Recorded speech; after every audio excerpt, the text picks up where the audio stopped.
चौथा अध्याय। महर्षि व्यास का असंतोष। व्यास जी कहते हैं, उस दीर्घकालीन सत्र में सम्मिलित हुए मुनियों में विद्या वयोवृद्ध कुलपति ऋग्वेदी शौनक जी ने सूत जी की पूर्वोक्त बात सुनकर उनकी प्रशंसा की और कहा। शौनक जी बोले, सूत जी, आप वक्ताओं में श्रेष्ठ हैं तथा बड़े भाग्यशाली हैं। जो कथा भगवान श्री सुखदेव जी ने कही थी, वही भगवान की पुण्यमयी कथा कृपा करके आप हमें सुनाइए। वह कथा किस युग में, किस स्थान पर और किस कारण से हुई थी? मुनिवर श्री कृष्ण द्वैपायन ने किसकी प्रेरणा से इस परमहंसों की संहिता का निर्माण किया था? उनके पुत्र सुखदेव जी बड़े योगी, समदर्शी, भेदभाव रहित, संसार निद्रा से जगे एवं निरंतर एकमात्र परमात्मा में ही स्थित रहते हैं। वे छिपे रहने के कारण मूढ़ से प्रतीत होते हैं। व्यास जी जब सन्यास के लिए वन की ओर जाते हुए अपने पुत्र का पीछा कर रहे थे, उस समय जल में स्नान करने वाली स्त्रियों ने नंगे सुखदेव को देखकर तो वस्त्र धारण नहीं किया, परंतु वस्त्र पहने हुए व्यास जी को देखकर लज्जा से कपड़े पहन लिए थे। इस आश्चर्य को देखकर जब व्यास जी ने उन स्त्रियों से इसका कारण पूछा, तब उन्होंने उत्तर दिया कि आपकी दृष्टि में तो अभी स्त्री पुरुष का भेद बना हुआ है, परंतु आपके पुत्र की शुद्ध दृष्टि में यह भेद नहीं है।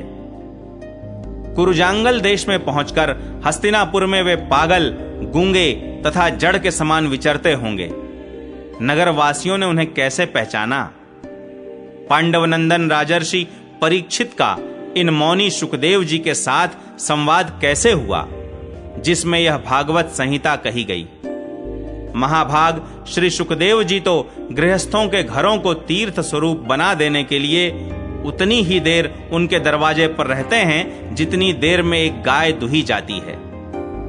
सूत जी, हमने सुना है कि अभिमन्यु नंदन परीक्षित भगवान के बड़े प्रेमी भक्त थे। उनके अत्यंत आश्चर्यमय जन्म और कर्मों का भी वर्णन कीजिए। वे तो पांडव वंश के गौरव बढ़ाने वाले सम्राट थे।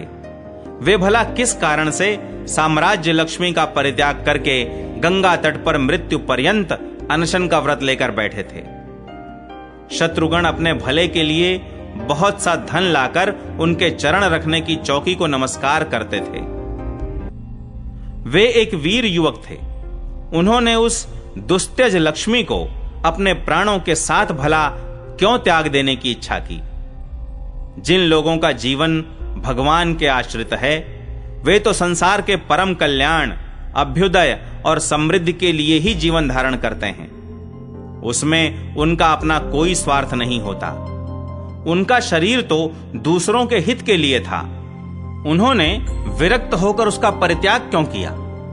वेदवाणी को छोड़कर अन्य समस्त शास्त्रों के आप पारदर्शी विद्वान हैं। सूत जी, इसलिए इस समय जो कुछ हमने आपसे पूछा है, वह सब कृपा करके हमें कहिए। सूत जी ने कहा, इस वर्तमान चतुर्युगी के तीसरे युग द्वापर में महर्षि पराशर के द्वारा वसुकन्या सत्यवती के गर्भ से भगवान के कलावतार योगिराज व्यास जी का जन्म हुआ। एक दिन वे सूर्योदय के समय सरस्वती के पवित्र जल में स्नान आदि करके एकांत पवित्र स्थान पर बैठे हुए थे। महर्षि भूत और भविष्य को जानते थे।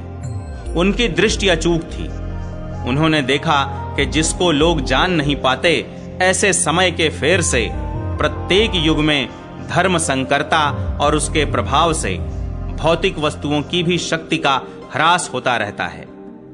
संसार के लोग श्रद्धाहीन और शक्ति रहित हो जाते हैं। उनकी बुद्धि कर्तव्य का ठीक ठीक निर्णय नहीं कर पाती और आयु भी कम हो जाती है।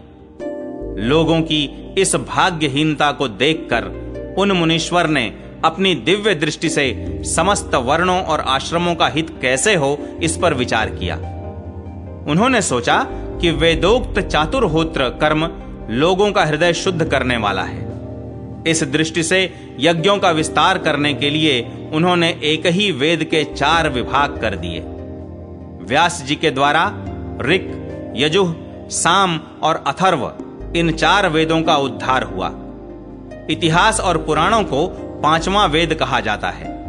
उनमें से ऋग्वेद के पैल, सामगान के विद्वान जैमिनी एवं यजुर्वेद के एकमात्र स्नातक वैशंपायन हुए।